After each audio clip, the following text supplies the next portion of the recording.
कुंवारी उमंगे मस्ती में झंझना उठीं। हाथ ने बड़े सलीके से नोनू के बालों के फ्रंट फ्लिक्स से फिसलते हुए उसके गालों को सहलाया। माँ सिर पकड़कर बैठ गई। कम ऑन माँ, मैं तुमसे झूठ बोलकर भी जा सकती थी। सही कहते थे फ्रेंड्स, अपनी लिवाइन के रिश्ते की शुरुआत करने की बात भी कोई माँ को बताता है। पर मैंने सच बोला क्योंकि तुम कहती हो सच बोलकर किसी नतीजे पर पहुंचो। माँ की उम्मीद बंध गई, पर बहस के द्वार तो तुम बंद कर चुकी हो। तुम तो फैसला सुना रही हो। नोनू की भी इसी उम्मीद में आ गई, तो चलो बहस कर लेते हैं। बेटा, जो तेरे लिए अपने 10 साल के दाम्पत्य जीवन के बाद अपनी पत्नी को छोड़ सकता है, वो कल किसी और के लिए तुझे भी छोड़ सकता है। क्या तू उस पीर को सहने को तैयार है? माँ ने स्वर में चिंता घोली। Nice point.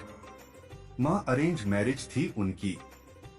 उनका मेंटल स्टेटस, उनकी अभिरुचि कभी उनकी पत्नी से मिली ही नहीं। सिर्फ उनका शरीर रहा है। उस गंवार के साथ मन अभी भी कुंवारा है। मैं ही उनका पहला प्यार हूँ माँ, वो मुझे नहीं छोड़ेंगे। देखो, मैं उनके प्यार के सबूत देती हूँ, तुम फरेबी होने के सबूत देना।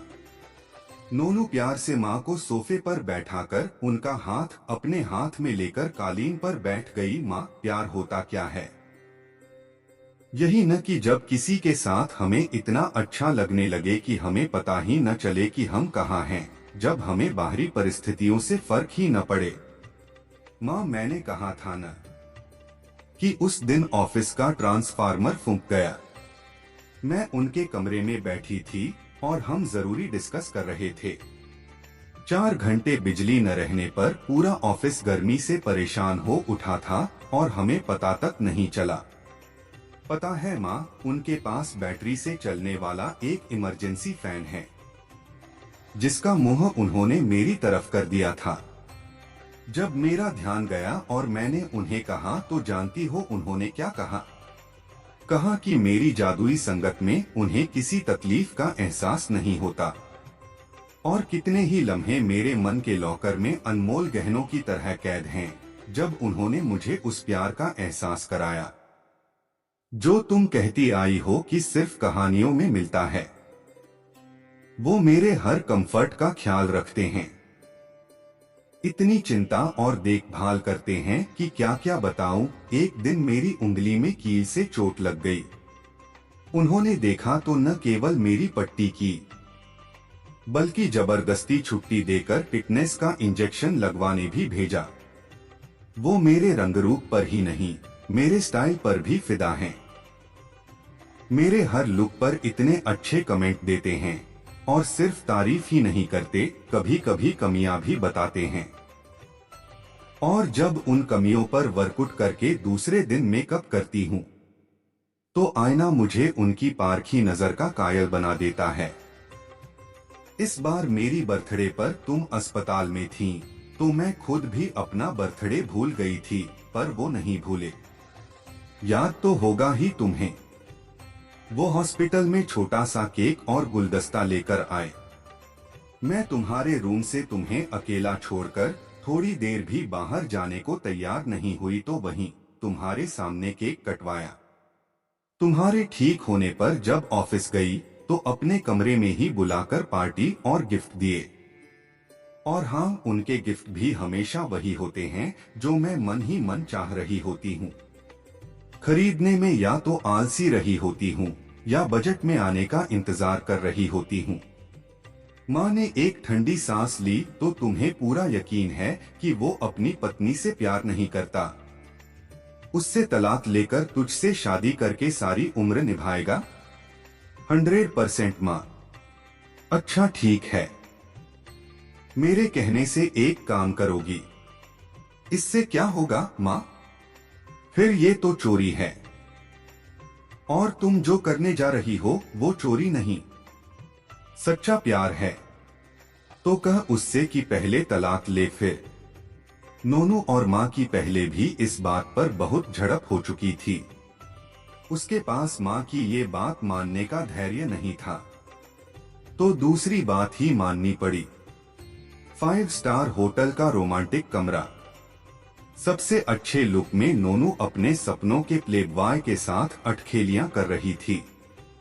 उनके हाथ ने बड़े सलीके से नोनू के बालों के फ्रंट फ्लिक्स से फिसलते हुए उसके गालों को सहलाया और उसकी कुंवारी उमंगे मस्ती में झंझना उठी। तभी मोबाइल की घंटी बजी। फोन उनकी पत्नी का था, मगर जब तक वो उठाते कट गया।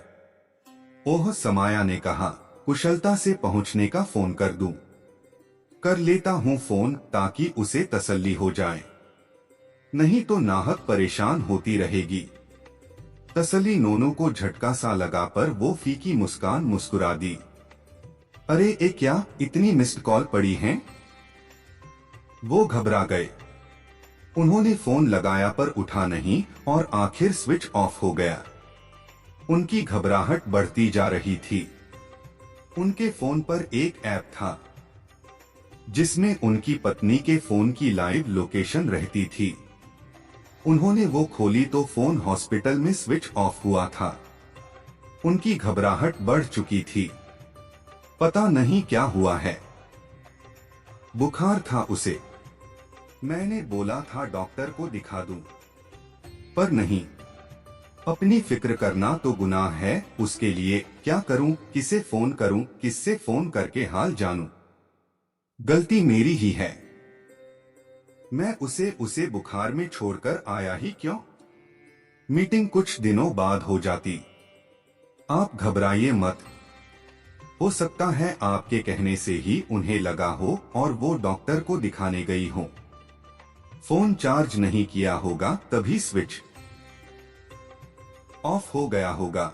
नोनू ने सांत्वना देनी चाहिए तो वे भड़क उठे। अरे कैसे परेशान न हो, तुम इतनी बेवकूफ की बात कैसे कर सकती हो? सामान्य तबीयत खराब में डॉक्टर को दिखाने जाती तो फैमिली डॉक्टर के क्लिनिक जाती। हॉस्पिटल कोई कब जाएगा?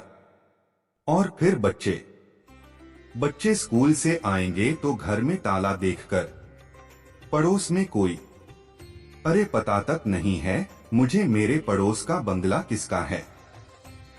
सारी सामाजिकता की जिम्मेदारी उसकी है। She is great. मेरी या बच्चों की तबीयत जरा खराब हो तो कैसे सब संभाल लेती है, और मैं हूं कि डॉट नहीं। बच्चों के लिए तो वो पड़ोस में कहकर ही गई होगी। मेरी तरह उसकी भी जान है बच्चों में। पर मुझे जाना होगा। तुम एक काम करो। बॉस की कार वापस घर की ओर दौड़ रही थी और नोनू मीटिंग को निपटाने के इंस्ट्रक्शंस की लिस्ट पकड़े हतप्रभ सी खड़ी थी। मां ने बॉस की पत्नी का मोबाइल चोरी करवाकर उसे बॉस और उसकी पत्नी के गृहस्थी के चूल्हे में धीमी आंच पर पके प्यार का वो सबूत दे दिया था जिसने उसके सारे भ्रम तोड़ दिए थे।